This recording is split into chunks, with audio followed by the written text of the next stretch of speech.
after our show. If you haven't watched the show online, please do. It's on YouTube. Tonight we have Big Joe in the house to actually be presenting how to do a repot from a nursery can to a bonsai container. And so if you guys need a refresher course, this is great for you. Let me put my stuff on YouTube. So, and also, if we have plenty of veterans that can have done repotting already, or if you guys want to put some pointers up, please put that in the chat. People can read that and we can make some comments on it. If you have any questions on the way, like soil, type of screening, whatever you want, any questions about it, please put that in the chat. I'll get to it as technical support. Joe will be presenting today, and that's the boxwood that will be going to tonight's raffle. So if you'd like to buy some tickets, this is a great opportunity to get a tree that's already looks like pre-styled, and it's going to be repotted tonight. So something for you to look at. Without further ado, do you have any other things that need to go on? We're still meeting next week. I think next week, next month. Next month should be a round robin, unless we have something else that can happen. Without further ado, this is Big Joe and Repotting. Hello, everybody. Welcome. I agree with Lindsay. I want to thank everybody for putting on a fantastic show this year. It was great. I got a lot of good feedback, and you guys knocked it out of the park with our auction, and it was great. This tree actually came from the auction. I got this tree in a raffle about 2 years ago. I donated to the club, and Shirley turned around, put in the auction, and I bought it back. And so Tom said, you know, you're the president now. You need to do a demo. And I said, okay. So I said, let me see what I have to demo. So I took this tree and I styled it a little bit. Let me show you what's going on here. So I cleaned it up the other day. A lot of these branches were going across the front of the tree. This is actually the front of the tree. So you start with the base, the abari down here, and you follow it up. This is actually your center line right here. So you have a left and a right, back. And so this is pretty much flat right here. So I just went with the tree gave me. And so we're going to start. I did a little work to not bore you guys to death. And I also sealed all the cuts that I made. I didn't gin them because they would be pointing straight out and straight across. So it didn't look very appealing. I left them there and I said, nah, it's not very eye appealing. It's not very presentable. So I thought I'd just get rid of them. And then what I used on them, a tip from Cesario, is Elmer's glue. And it dries pretty clear and it works out really well. So it'll actually heal over and it doesn't even look like there's anything on there. So it goes on white, but then it turns clear and it works really well. So there's the side, there's the back, the other side, and I feel this is the front right here. So what I'm gonna do is take it out, my turntable out of here. And of course, if you don't like the front, when you win the tree, you can do anything front you like. That's correct. You can style it any way you want. I cut it back to 2 to 3 leaves, and that way it'll just, in spring, this thing's gonna explode. So you can do a broom style, you can bring some branches out to the back. The branches, like I said, were going all crisscross and it didn't look very good. So this thing was in this nursery container. Let's pull it up here. I've already cut it down. Let me show you what's going on here. So this, and there's a center part here. This was this far in the nursery container. So I cut it back to about 1/3. How did you cut it, Joe? I used a saw. And I just took my saw and just went straight across. And there's a few more thicker branches down in here, roots down in here that I'm going to trim back right now. So we can let me find my side cutters. Here they are. So Joe, you said using a sawzall, a hand saw. I use a sawzall because it's a lot easier. I used to use a hand saw, but on the boxwoods they're pretty hard, and every now and then you'll get a nice hard taproot down here. And by hand saw, you're there forever. Take the Sawzall, grab a good handful, and just take your time and just cut it right through. And most of this stuff is just all root, you can see. And like I say, been sitting in this container probably, I don't know, maybe 4 or 5 years. This tree, I would say, is maybe 10, 15 years old. It's a nice thick base here. So, Greg's asking about your soil mix that you're going to use. okay. You want to get to that when we get to that? Yeah, we'll get to that in a minute. I want to trim this up a little bit and then we'll get to that. Okay. Hey, Greg, you want to bring that question back up and we'll talk about soil mix? And Oh, yeah. We got plenty of experts in the room. So, yeah. We'll talk about that when we get to it. Right now, I'm going to rake it out a little bit, try to get down to the barry a little more. Send it out on the bottom. You don't want to take all the soil off. Boxwoods are pretty hardy. And so you can pretty much cut them back pretty good. And they'll see it really thick roots in here.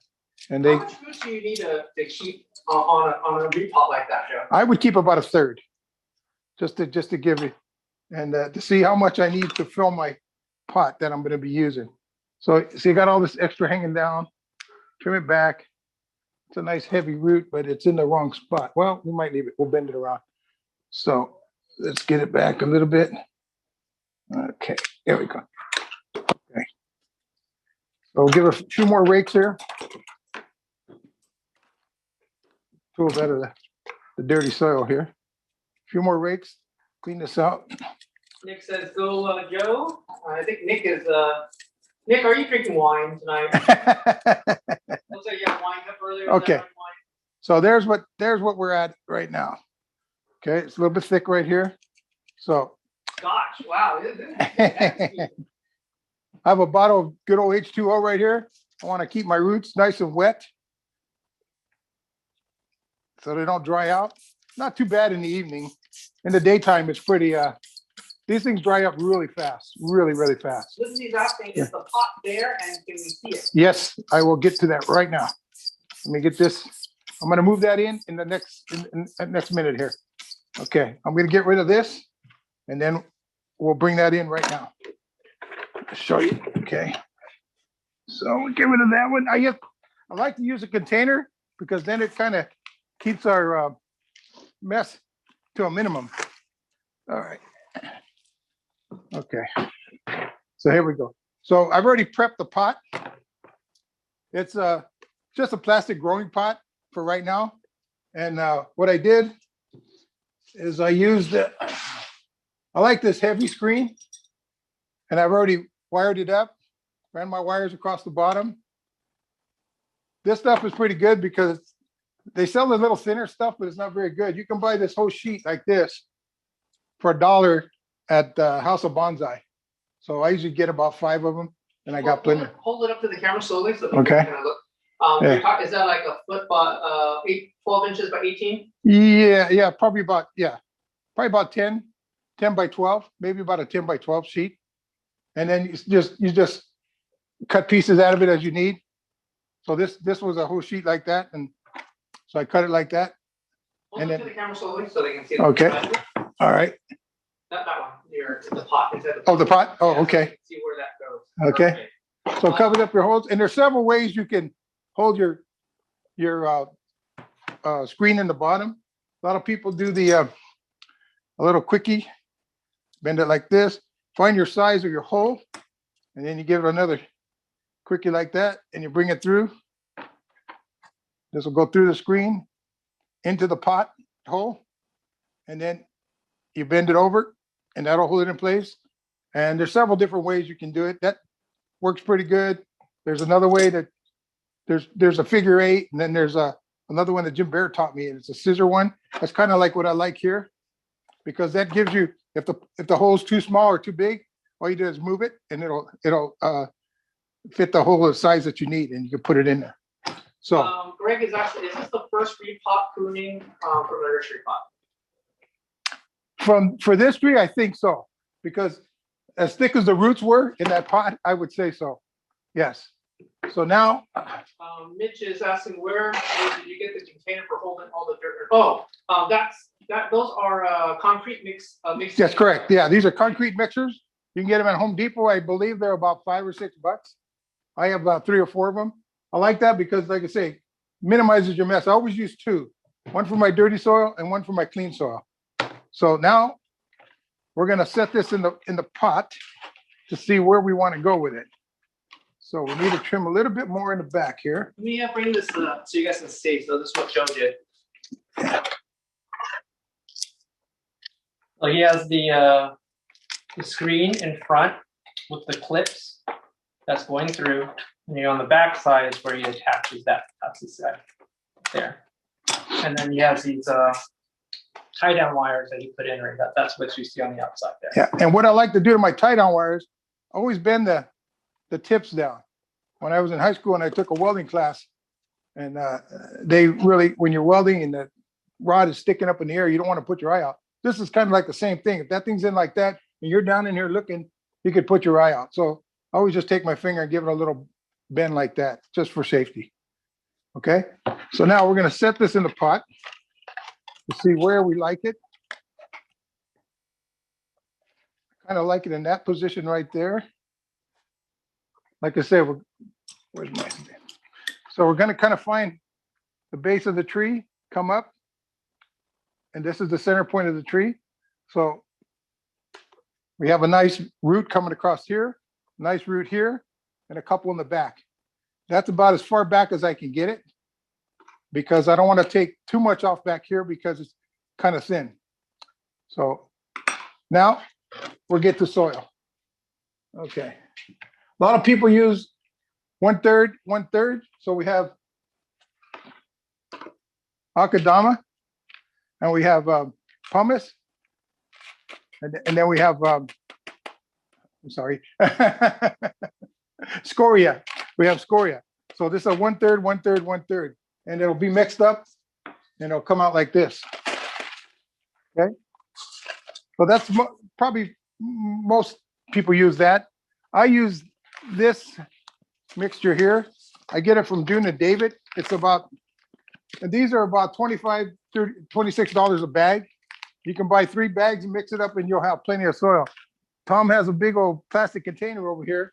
And so he mixes it all up, and then he's got plenty of soil to repot throughout the potting season. Okay. So I use this, which is, let me get a scoop here. Yeah. From Nara, was the stem of the tree 3 inches from the root, branches to branch out one spot? So she's talking about that that one cut. Yeah, right there. Right there. Yeah, was this cut line? Did you do that, or that was? Yes, I did that because the. No, this. I'm not sure the question exactly. Yeah, if you're talking about this one or this one was pointing straight out like that. This one was pointing across the front of the tree like this. So it kind of blocked the whole tree. And so I left them gin at first, but then it didn't look right. So then I just completely took them out. But we broke one here. Okay. So I use, this is my mixture here that I get from June. You're welcome. Here's from Herbert. I saw Vicky at House of Bonsai applying sealant to larger roots that she trimmed off a large deciduous pre-bonsai. Are there certain types of trees you would recommend doing this to? Yes, if you do have a really heavy, thick root and you're going to cut it way back, you want to eliminate it from getting dry rot, because if it's not going to be covered up in the water, the air is going to dry it out. If it's submerged all the way in the soil, you shouldn't have to worry about that, because there's no air that's going to get in there, and it'll be sealed off, and you shouldn't have a problem there. Okay. So there you go. So this one is scoria and akadama, and I've used that on, and it's a lot smaller. You can tell, you can see from this one to that one. And I've had real good luck with this. I've had good luck with this too, but I didn't want to buy 3 bags, so I bought 1 bag combined with both. So I'm getting cheaper. So we're going to put a scoop in the pot right down in here. On this tree, we don't really need a bunch of drainage. So we could put like some heavier akadama and stuff down in the bottom for drainage. But because it's such a thick root mass, once you put that down inside there, you shouldn't have a problem. Okay, so we build up like that. I'm going to set this in here. Sorry, I'm going to have to turn it my way so I can see what's going on, and then I'll turn it back for you guys. Okay. So I'm running my wire across there right now. I don't know if you can see that, Tom. Oh, sorry. Okay. The cameraman. Okay, so I'm attaching my wire and I'm putting the tree in the position that I want it to be in. Okay. So you pull, twist, pull, twist, pull, twist. And when it gets really thick up here, I don't want it to hit the tree. So I'll cut off. Usually leave extra wire in there just to make sure. And then pull it, twist it, pull it, twist it, pull it, twist it. You want this to be nice and tight in the pot. Two reasons we put it in the pot and tie it. For position, and so it doesn't fall out if it gets knocked over. Okay, and another reason we put screen on the bottom is so the soil doesn't fall out of the pot and kind of eliminates the bugs from crawling up inside there. Okay, so there's one wire right there. I'm going to trim it back. See, it's in there pretty good. Now, what I do is I'll twist one way and twist one the other. That way, I'm not pulling the tree all to one side. If you twist them both the same way, you set your tree in a position, you'll find it's going to go the way that you're going to be pulling your wire. So this one, we're going to lean it a little bit like that to get our motion right here. It's leaning back a little bit and going straight up right there. So, any questions so far? Greg, did you ever use organics in your soil mix? No, I'm not crazy about organic myself. Do you find your current mix is better suited for Southern Cal foothills? You know, I used to live in Pasadena, and I moved up to Upland. I'm about 5 minutes from Tom, which is about a mile, and I'm at the top of the hill now. And it's very, very drier up there. I notice I have to water my trees twice a day instead of once a day, even in the winter. And so I'm going to be probably doing it 3 times in the summer, because by the end of the day, see, that's in there pretty tight now. So now we're going to start putting our soil in, and so it makes a difference. This mixture actually works pretty good anywhere. I know David uses it on just about everything. He uses it on pine, on Californias, and like I say, I used to use the 1/3, 1/3, 1/3, but it got expensive buying 3 bags and mixing it together. So this is only 2 parts, and it actually works pretty good. I've had real good luck with it. Okay. So now we're going to work our soil in. So we're going to move it around. Greg, I think to answer your question is, I think because of the availability of inorganic soil mix imported, I think inorganic or organic materials slowly been phased out. Yeah. So what we're going to do, I'll do it from the side so you guys can see. So you're going to take I use the steel chopstick because these are a little bit longer and they got a little sharper point. So you want to just rotate them in there, push it in with your thumb, get it down in the hole. Why? Why are you doing that, Joe? To eliminate the air down in there. So you don't want air in your roots because it's going to dry rot them. You get soggy feet, and then you're going to lose your foundation of your tree, and you'll see it dying out. Sometimes it'll die out on one side. Take it from me.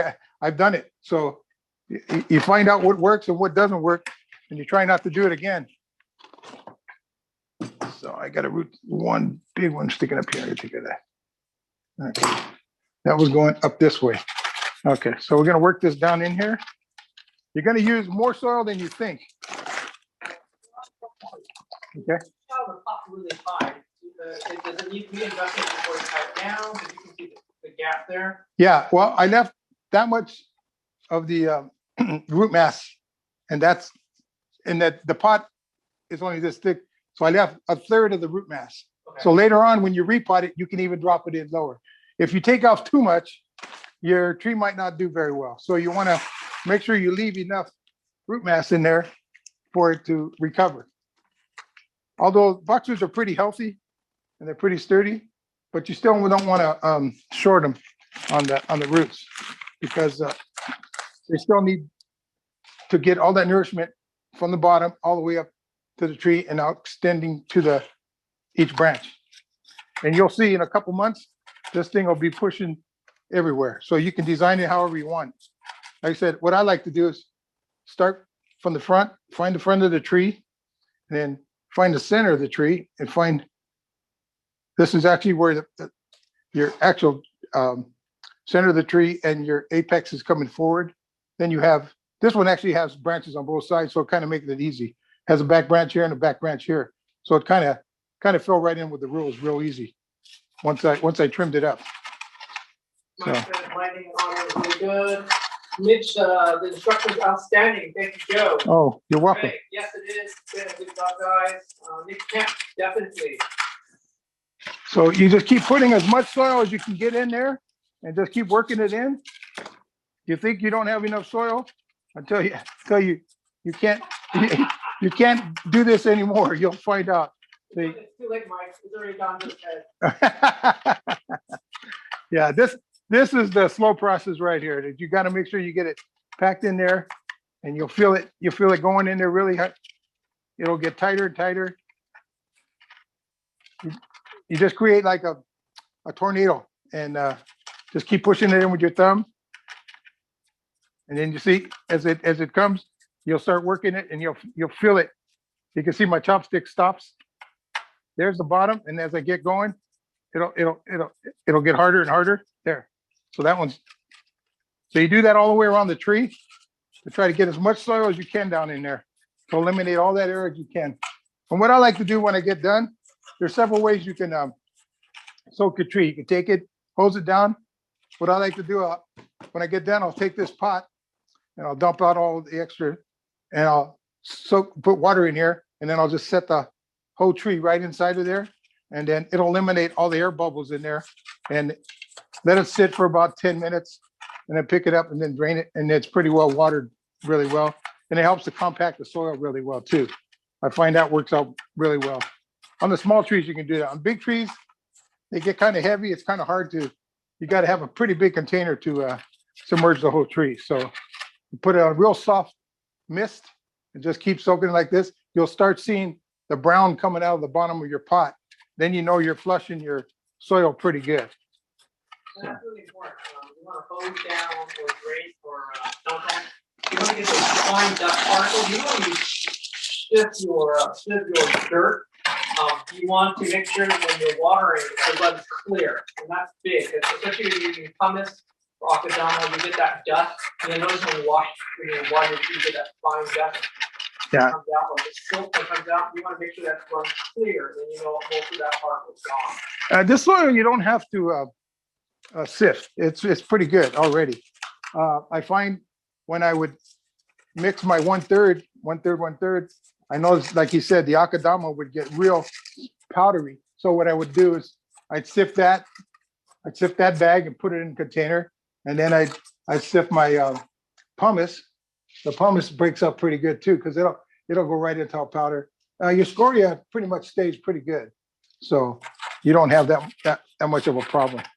Another question from her. I was told not to repot a tree that just was trim foliage. Why? Okay, depending on the tree. And this time of year, you can work on the top and the bottom if you catch it before it starts budding. If you catch trees, this is an evergreen, and it'll bounce back pretty good. So your evergreens, you don't have that much problem. But like on your maples and your elms, if they've already started leafing out and budding out, that means the energy is already pushing to the top of the tree. So you either work on the top or you work on the bottom. So I suggest if you want to pot it, trim back your roots a little bit, get going, get it in the pot, fresh soil, and then next year work on the top. And if it's not pushing, then you could probably work on the top and the bottom at the same time. But if it's pushing, you don't want to do that. That's a good good chance of it not pushing enough in the spots that you want to grow really thick and really heavy and more branching in the areas that you will. But these boxwoods, they'll push out everywhere. They're like I say, a pretty hardy tree. I've dug them up from the ground, and I've had real good luck with them. And this one, like I said, just happened to I got out of our auction. Like I said, I purchased it. I got it from a raffle about 2-3 years ago. I donated it to the club, and we put it in the auction. I go, oh, you know what? That's a nice boxwood. And then Shirley said, well, that's the one you donated. And I said, oh, okay. So I said, well, that'll be a good one to pot, and we can put it in the raffle tonight. So. And to answer the question again, if this was a deciduous tree and have not leafed out yet, you probably can trim the top and the bottom and not have That's correct. any kind of damage to your tree. It'll still go pretty well. As Joe said, it's evergreen. It's stressful. Trimming a tree is stressful for evergreen. Wiring is actually stressful. Repotting is stressful. Yeah. You don't want to do the top and bottom on stages, really small stages in that case. Yeah. Mitch, did you ever top off your repots with sphagnum moss? Well, it depends where you're putting your tree. You can do that. If you're going to put it in a hot area, I would put sphagnum moss because it'll help hold in the moisture. When you get done potting this, you want to put it in semi-shade for a couple weeks to let it settle in real good, and then bring it out into full sun, because your boxwoods are full sun. They're actually a hedge. You'll see them at most of your shopping centers and stores, and so they're pretty hardy tree. But like I said, I'll put this. I would put this in semi-shade for a little bit, about 50% sun. You know, in the morning sun is fine. Afternoon shade.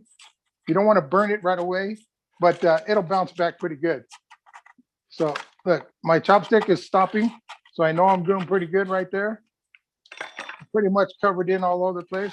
So what I like to do is take, where's my? Mitch, we actually had this discussion before our meeting. I was going to ask Joey, you want to top it off with moss. I use sphagnum moss, not for the cooling retention. It's really for myself. Because I water a lot and I have a strong stream. It's to keep the fresh dirt together. So if you do like a very thin layer of sphagnum moss, really fine. It becomes like a mesh on top, so you don't really most of your dirt doesn't fly out when you water it. Yeah. Mitch says, did you buy it twice? Yes. I actually won it in a raffle. Okay, so I purchased a raffle ticket to win it, and then I bought it through our auction. And so what I'm going to do right now, I'm pretty much, you want to take and move your soil down so you have a water line here. So when you do wash it down with water, you don't push all your soil off your pot. So I like to use the spoon rake. Works very well. I use this part on my, you saw me on the roots, raking the roots out. And then this one, I like to push it down and get it nice. And you can also go around the edge real nice and get it tight. So here's a tip for people that repot. Make sure you don't put your root rake in your trash bin. I've done that twice already. So yes, nice Masakuni rakes are in the trash. So if you want to go to the landfill, pick mine up, do like that. So like he's talking about right here, where they get covered up. So they get covered up like that. And so always check your containers before you throw them away. So I'm going to dump that one right there. What corn should I go for? Coastal live oak, or is coastal live oak? Yeah, coastal live oak. Coastal live oak. You can use the 1/3. You can use this mixture here. It all depends what you like and what you've been using. If it works good for you, I would say go with works. I'm gonna just wet this down right now, and then later on I'll submerge it and get it nice. No, there's a tub outside with water right there. Okay, there is? Okay. Lindsay, maybe you can buy it a third time someday. Okay, so. You didn't get it, Lindsay. It's okay. What was that? What'd you say? Okay, so there we go. There's our when you pot, you don't want to put your tree in the center of the pot or all the way to the back or all the way to the front. Because this has such a front root in the back and the front, okay, it has a lot of rootage back here that I didn't want to cut away because I didn't want to take away all that energy from the backside of it. So this was so strong in the front that I pushed it forward and kind of laid it in the pot. So if you look at the pot, let me see if I can square it off for you. So here's the center, and here's the center of the pot, pretty much. So if you see, we're over here. And it kind of, if you put it in the center, it just, the alignment is not correct. And you want the branches to grow out this way and grow out this way to fill in the gap on this side. This one is pretty close over here. And so there you go. And like I said, this is going to be in the raffle. And before tonight, I'll submerge it and get it nice and soaking wet. So any questions? Hey, Greg, can you put up the link for the raffles for tonight, please? When you get a chance. Okay, let me go over a few more things here. So you want to make sure that you got all your tools out before you start. Like I said, I did a lot of the root cutting yesterday because it was so heavy, and I don't want to waste a lot of time here just boring you guys to death by cutting things. But it was completely all the way into this pot. So when I got done, I cut it about 1/3. Okay, and like I said, I turned it over, took my saw and just cut it, rotated, cut it, rotated, cut it, because the blade was only about this big. And these are pretty thick roots. You can see there, it was all the way in the bottom of the tray, and they're all the way through. So every now and then you'll get a nice hard tap root down in there. Like I say, so I find the Sawzall works very well rather than hand sawing, because you're going to get tired after a while. Mitch asks, do you ever finish off repots with super dry? Yeah, so a lot of times I'll make the water, submerged water. I'll put a couple drops of Super Thrive. Even in this, I put a couple drops of Super Thrive in it before I even start. So it's water, but it has a couple drops of Super Thrive in here too. Also, yes, that's a good point. And so it doesn't hurt at all. Any more questions? Do you ever use HP 101? Yes. I'll also, there you go. Good point there. I use both of them. I use Super Thrive and HBO 101, and I'll put a couple drops of both. I didn't have HB 101 tonight because I got done moving and I haven't found all my stuff yet. But I went and bought some Super Thrive, and so I put a couple drops of that in here. But I usually put them both in here. And when I show a tree at a show, I make sure I mix up my water with HB 101 and Super Thrive. So every morning, like 2 years ago, I was in charge of the trees at the California convention. Oh yeah, here's HB 101. Okay, so it tells you on here. I'm not gonna get my glasses out, but it'll tell you how many drops to put in. This is probably about what's that? It's about a drop. Yeah, about a drop or two. This is only about probably 12 ounces here. So yeah, you don't want to put too much. And the same. Oh my God, John Kim says, "We're the song and dance." That's the late show.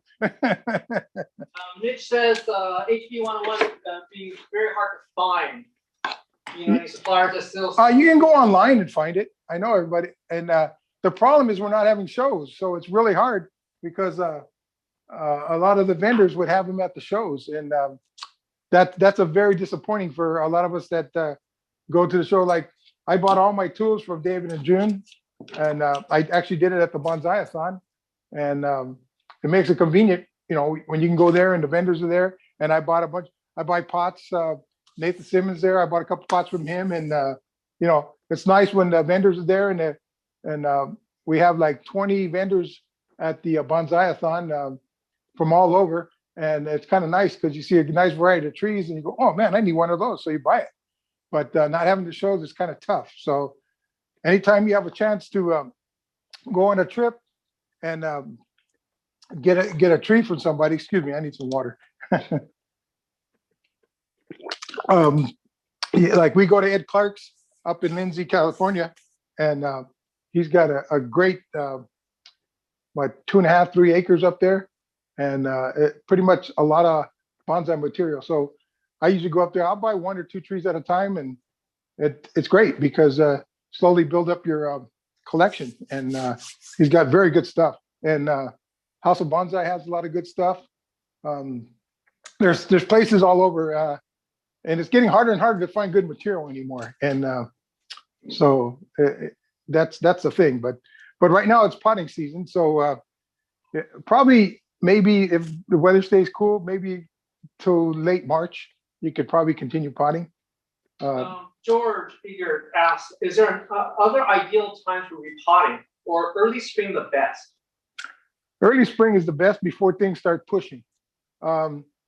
Your junipers, I potted them all year long. I don't have too much trouble with junipers, but right now they're dormant, so it's a good time to do them. Once they start pushing, I usually just work on the foliage, and then I'll wait till it slows down, and then I'll pot it again, and later in the year. But you don't want to do them both at the same time. But like I said, on a boxwood, they're pretty hardy tree. You can do this and that, and you trust me, you're not going to hurt it. It's not going to hurt it. This thing is going to push out, and once it gets going, you build in some branching here and here, and you can fill this thing in, and it'll be a nice little tree.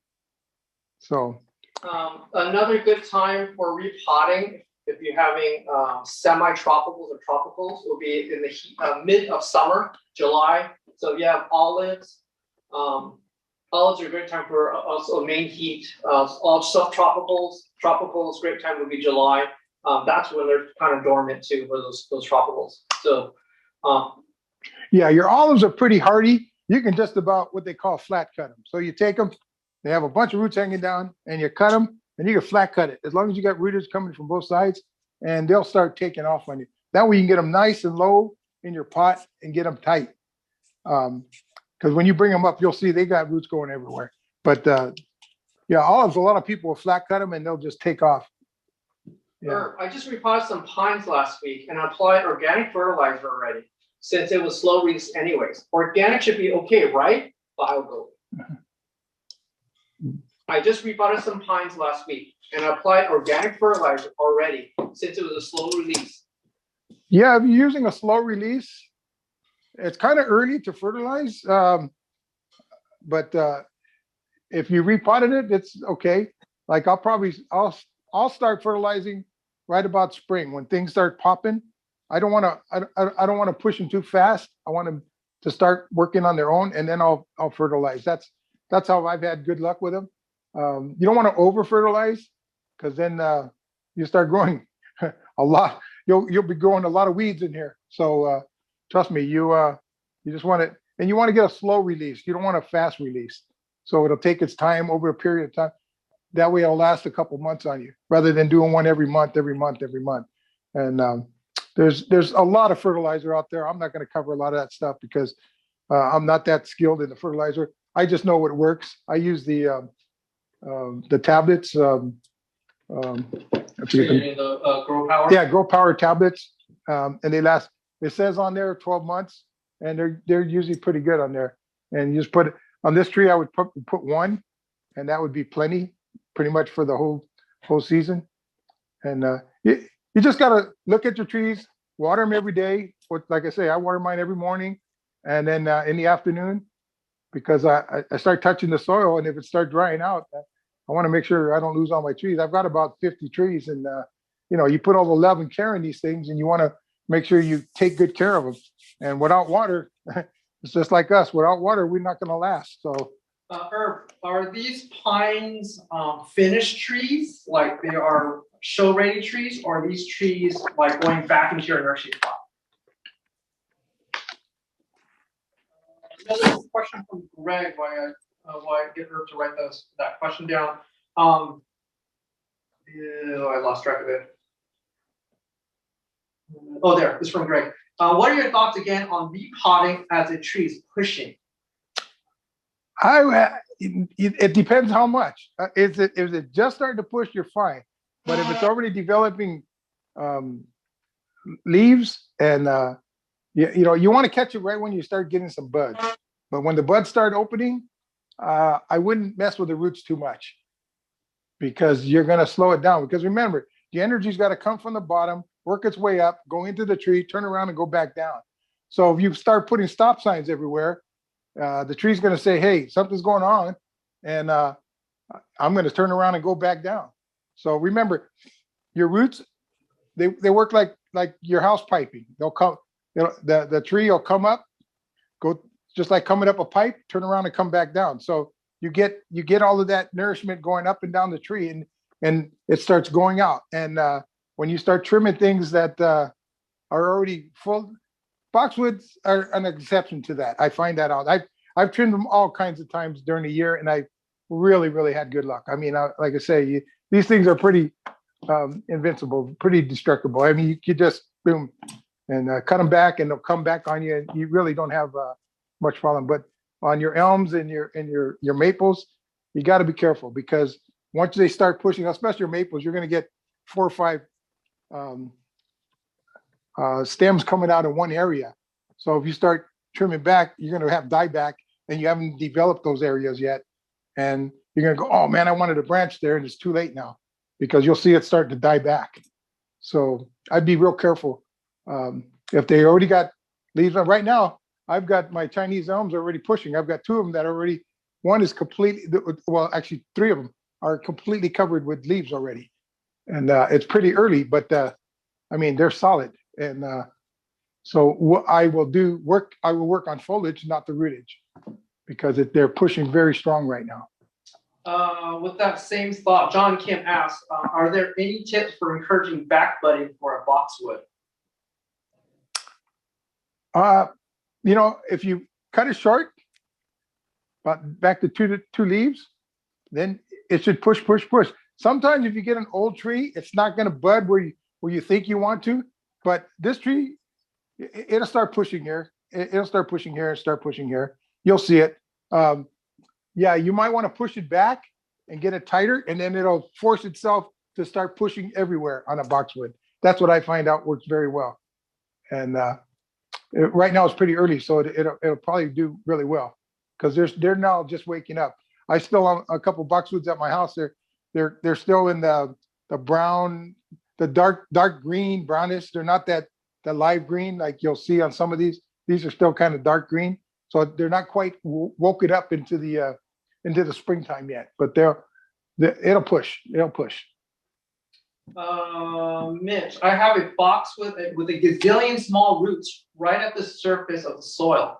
And it's still in its nursery can. How much of those small roots can I remove, or should I remove? Excuse me. So I have a box with a gazillion small roots right at the surface of the soil.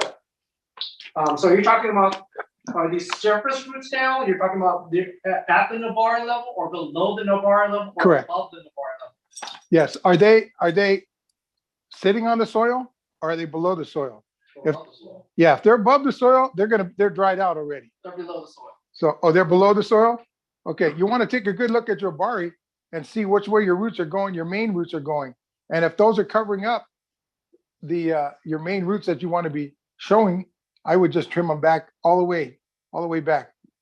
So you wouldn't you have better structure if you get to see your bigger roots rather than be all covered up with the little hair roots. That's what you're after. You're after the older roots to show the maturity of the tree and the age of the tree, so it'll show itself off really well. Johan Garcia, if there's a Chinese elm does not leave their leaves, not whole enough perhaps, would it be okay to completely defoliate in November, December? Yes, I did that to one of my trees. Yes, and it is pushing. One of them I did. Some of it was dying off, and some of them wasn't. So I went through the whole tree and just eliminated it. Yeah, and some of my elms did that too. They didn't all go brown, so I had a couple of green ones up. So I defoliated them all, and that way they all push out the same size of leaf. Because if you leave the older leaf on there, and when the newer leaf comes out, it's going to be smaller. So you want everything to look uniformed, and so you leave the old leaf there, it's going to be bigger than the new leaf, and it's just going to be growing and growing and growing. So I would say yes, go in and defoliate, and it'll start. I defoliate my olives twice a year. I'll do it right about let's see, June, July in the hot point, and I'll defoliate it, and because my leaves are starting to get bigger and bigger, and then I'll defoliate, and then man, they all come right back. Beautiful size, beautiful color. They look great. In about 2 months, in about a month and a half, 2 months, you wouldn't even know that tree was defoliated. Herb again, it says, your elms you said started pushing already. Since I also have one pushing already hard, when do I know it's time to cut back and let grow again? That's the first question. Okay, wait. I would wait till my leaves are coming out, pretty much developed, because if you cut it right now, you're going to stop some of the energy going into that branch. So let the leaves develop, then push it back, and then push it back. And the more you cut back, the more branching you're going to get. So you go back to 2 to 3 leaves, and you want to go directional cutting. So if you want a branch to go to the left, use the outside. If you want a branch to go to the right, use the inside. And the question is, another question that goes with this, how many times can you cut back during a growing season? Okay, if you're talking Chinese elms, I have to do them once a month. Otherwise, they look like a bush. The same with the elms. Your elms will be doing that. Your maples too. Also, your maples are going to be putting out 2 or 3, like I was saying, 2 or 3 branches in one section. So what you want to do is pick out, because you're going to get swelling right there. So what you want to do is pick out the branch that you want and eliminate all the other branches. That way you can concentrate on just that branch in the area that you want.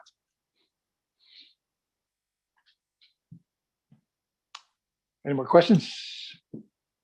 We're going to close the raffle at 8 o'clock. So if you guys want to get your raffles in, please get those in, and we'll start the raffle at 8 o'clock. Any other questions, please put in the chat or say it out loud. Either way. So I would probably leave this in this growing pot for probably 2 to 3 years. Once it starts developing, and because these things do push quite well, and it'll start. You could take your chopstick, and you can see how dense it gets after it's grown. If you can feel the roots all the way out to the end, then it's time to repot. And maybe if it's nice and bushy or stuff, you might want to go to just slightly larger pot. You don't want to go too big, because you don't want to make the tree look bigger than the pot, or the pot look bigger than the tree. You want it to complement each other. And on your evergreens, you want to use a non-glazed pot. Your flowering trees and your maples and stuff, you can use a glazed pot. And so this is more of a masculine tree. It has a nice, hardy looking bark to it. So that's what I would use. I would use a non-glazed pot and something with some rough edges. This is, like I said, this is just a plastic growing pot, just to get it going, to get it strength again, to get it out of that chokiness of the nursery pot. And it'll take off. Trust me, it'll take off. So Joe, how did you choose that pot? What was kind of the parameters of choosing that particular pot? Okay, what I did today, I cut back the roots, and just to make it go faster, I had 2 or 3 different sized pots. I had one slightly larger, and one even larger than that. So what I did is I cut it back. What I did is I set the tree inside the pot, and the one was too big, the one was too big, and I put it in this one, and it actually complemented the tree very well. If you see, a lot of people tell you that the stock should be 2/3 of your pot should be 2/3 of your stock. And when it comes to growing, this one's a little deeper, which I like a little deeper, because I wanted to start pushing more roots a little faster. And there's a good reason for that, to make it get strong and healthy really fast. Any other questions before we close the raffle down, and then we'll get the raffle running?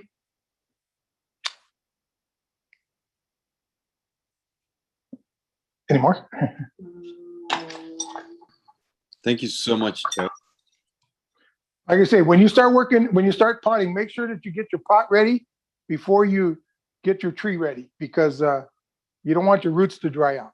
So I would, like I did, I prep my pot first, and then that way, once I do the transition, I cut back, soak it up real well to make sure my roots don't dry out on me, especially when you get a big tree and you've got a big pot. You want to make sure that pot's prepped and ready to go. And you're going to really be working on those roots really fast and keep them soaked. A lot of times what I'll do is I'll take the hose and I'll even soak it down.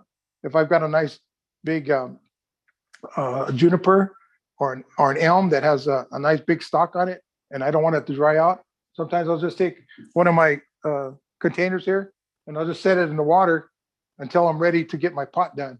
And that way I know my roots aren't going to dry out on me. I pretty much trim them back and I'll just set it in there and it'll keep them nice and wet, especially when it's hot. So far we haven't had any hot days, so it's just right for potting right now. Any other questions before we're going to start the raffle? Greg, are we ready for a raffle? I think we are. Any last call? Why not moisten the soil too? Moisten. I did moisten. Why not wet the soil before you repot? Oh, because if you do that, you're going to have nothing but like a clay. You want it to dry so you can. So when I was working it in with the chopstick, okay, I'm going to put some in here and show you. Okay. So this is my pot with my tree. This way I can work my soil in. If it's wet, it's going to stick and not go down into the into my orifice of the hole that I'm making to pack my soil in there nice and tight. When you get done, you want to soak it, or like I said, you could take a fine mist and soak it and watch it come out the bottom. Like I say, I prefer soaking the little trees because then I know they get all the air out of it. You'll see air bubbles coming out of this thing. And that's what you want. You want to eliminate all the air out of there. Any more questions? Good job, Joe. Well, thank you. I've had a lot of training with a lot of good instructors. That's another thing. I've been doing this for 11 years. I started off I joined Descanso and nobody taught beginner classes. So I didn't do any trees for almost a year. And then the winter silhouette came along and I joined the club, and Lindsay happened to have classes, beginner, intermediate, and advanced. And that's how I met Tom. And it really helped me. If you get the basics down, it's so much easier than trying to do it on your own, because you're not going to be making the tree the best it can. So I suggest go to as many instructors as you can, because everybody's going to give you something. I also work at the Huntington Library. I'm going there tomorrow. We'll be potting trees tomorrow at the Huntington. And Ted Manson is the curator over there, and I've taken lessons from Ted and Tom Vaughn, Roy Nakatoshi, and his assistant Alex Martinez. He's very good, very well. And so like I said, you can go to as many people as you can and get as much help as you can. I'm still a novice, and I have fun doing it, and you want to have fun. And you could create your tree however you like to, but you want to stay within the bonsai rules. So you want to find your abari, work your foundation up. Like I say, first branch, second branch, back branch, front branch. And if you stay within the rules, your trees are going to come out pretty decent. And if there's something you have a question on, there's plenty of people out there that you can ask. And we're fortunate that we have Lindsay Shiba as our sensei in our club, and he's great for any questions at any time. Lindsay, are you still having classes, or will you be starting classes up soon? That's for Well, Mary. the plan is to, but I'm kind of considering doing it online. So no, they need to come. Not the same. It's not No. the same. I know it's not the same. Hands-on is the best, but Yeah. you got to do what works. At this time, yes. This is from Herb. Would you still keep the tree in shade this time of year, or morning sun, afternoon shade okay? Yes, I would put this in morning sun, afternoon shade for at least 2 weeks. At least 2 weeks. And then just put it in full sun, it'll be fine. All right, last call for any raffles. I'm going to start sharing my screen. I'm going to distribute the raffle prizes at the Arboretum parking lot on a Saturday, 9:30 All right, to can everybody see 10:30. the wheel? Look at the wheel, everybody. Look at how so special the wheel looks. I Joe see can't it. see the wheel. I can see it. I can see the reflection Oh, of the yeah. back. Yeah. I put the, I customized it this time. Figured out. All right, here we go. So we got, Greg, can you double check this? Because I did this correct.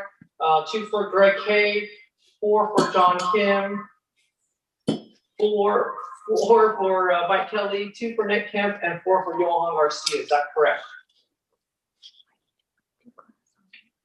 I can't see my, Looks good.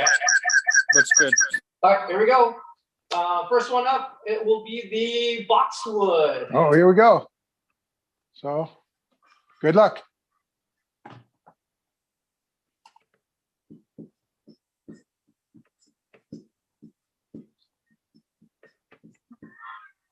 Mike Kelly, okay. Mike Kelly wins Whoa. the Boxwood. Hey, Tom. Tom, can you hear me? Yes, we can. I'm gonna pass. I have too many boxwoods. So I'm gonna pass. Mike Kelly has passed on the box. On the boxwood only. He's got about 40 at his house right now. So, here again for the Boxwood again.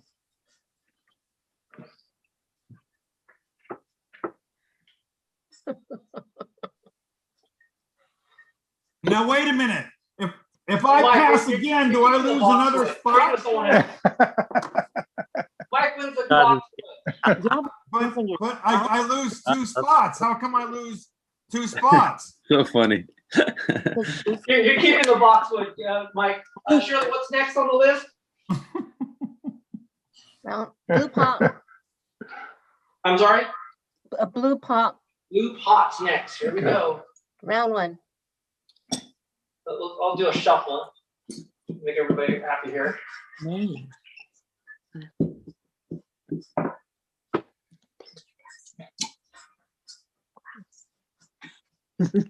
John Kim with the blue pot. All right. Next one, Shirley. Olive, Olive. A nice little small olive. Here we go. Make sure you shuffle. Here we go. Olives are a lot of fun because they grow pretty good, pretty fast, pretty hardy. You can I have want a one. lot of fun with an olive. Johan for the olive. Are you gonna raffle this again? No, Mike Kelly can trade if you like. Oh, okay. Want to trade? Anybody want to trade? You want a blue pot, Mike? Shirley, what's the next one? a rectangle pot, Rectangular pot's the next one. Here we go. Rectangular pot. I'll reshuffle again. Here we go. I like the bonsai in the middle. That's cool.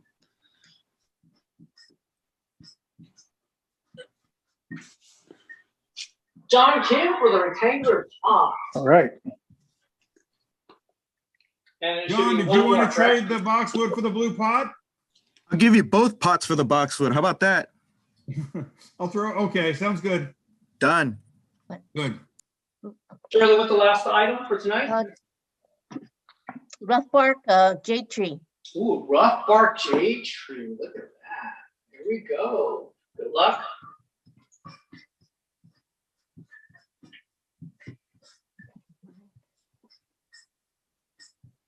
Wow, John Kim's lucky night. Kim again. John Kim wins the cork bark jade. All right, is that it, Shirley? Yes, it is. All righty. Thank you, everybody. I think Joe thanks everybody. Let me unshare my screen here. Let me stop sharing my screen so you can see Joe. So Ugly what- face there. There you go. So did Mike Kelly change or switch with the blue pot and the boxwood? It'll be the blue pot and the rectangular pot for the boxwood. And Shirley, I can drop this off. I'm going to the Huntington tomorrow. Okay, I can drop this off at your house right Okay. around 8 o'clock. okay. And then if you want, you could set are you gonna be there at your sister's house tomorrow? No, Okay. Not- She'll be not up by 8, won't she? that's all right. Just put it in behind the planter, in the pot. In the front Behind the yard. planter? Yeah, there's a big pot in the front yard. Okay, Just put it behind it.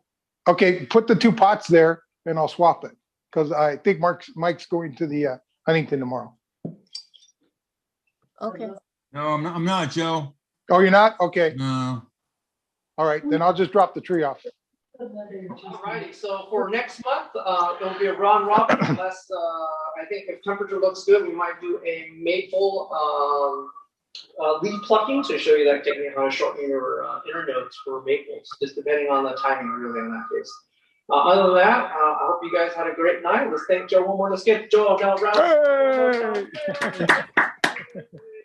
Good job, man. Thank you, everybody. Thanks for putting up with me tonight. And once again, great job on our show and our auction. I can't say enough. I've had a lot of feedback, and everybody was saying, you guys got the best club. I said, I have a great team behind me, and you guys knock it out the park. Thank you. Good job, Joe. Good job, Joe. Good job, Stay Joe. safe. If you guys Good are job. 65 and older, or 65 and 75, you guys can get your shots at this point. So you guys take care. Stay healthy, everybody. Stay safe. We'll see everybody next month. If you have any questions, Facebook, YouTube, we still got resources out there. Thank you, Other than Tom. that, good night, everybody. Take care. Good night. Good night. Good night. Thank you.